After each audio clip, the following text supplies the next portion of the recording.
أعوذ بالله من الشيطان الرجيم. بسم الله الرحمن الرحيم. فإذا قرأت القرآن فاستعذ بالله من الشيطان الرجيم. صدق اللہ العظیم.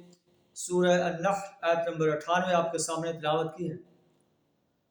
پھر جب تم قرآن پڑھنے لگو فاستعذ باللہ، تو شیطان رجیم سے اللہ کی پناہ طلب کر لیا کرو کہ اللہ میں شیطان مردود کے شر سے تیری پناہ چاہتا ہوں کہ وہ میرے قرآن پڑھنے میں حائل نہ ہو جائے، مجھے قرآن پڑھنے سے نہ روکے، میں جو قرآن سے رہنمائی حاصل کر رہا ہوں اس میں وہ آڑے نہ آئے.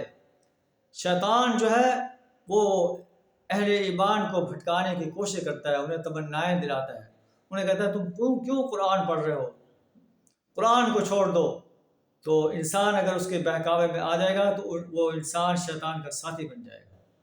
اللہ بتا ہے انہ لیس له سلطان علی الذین آمنوا وعلی ربہم یتوکلون، اسے ان لوگوں پر تسلط حاصل نہیں ہوتا جو ایمان لاتے ہیں، اپنے رب پر بھروسہ کرتے ہیں.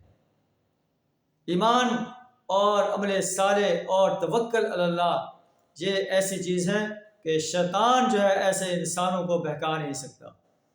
اس کا زور تو ان پر پڑتا ہے یتولونہ، جو اس کا اپنا سرپرست بناتے ہیں، والذین هم بہ مشرکون، اور اس کے بہکانے میں آ کے شرک کا ارتکاب کرتے ہیں. اللہ سے دعا ہمیں شیطان کے شر سے اپنی پناہ عطا فرمائے، ایمان اور عمل صالح سے اپنے آپ کو آراستہ کرنے کی توفیق عطا فرمائے. وآخر دعوانا الحمد للہ رب العالمین.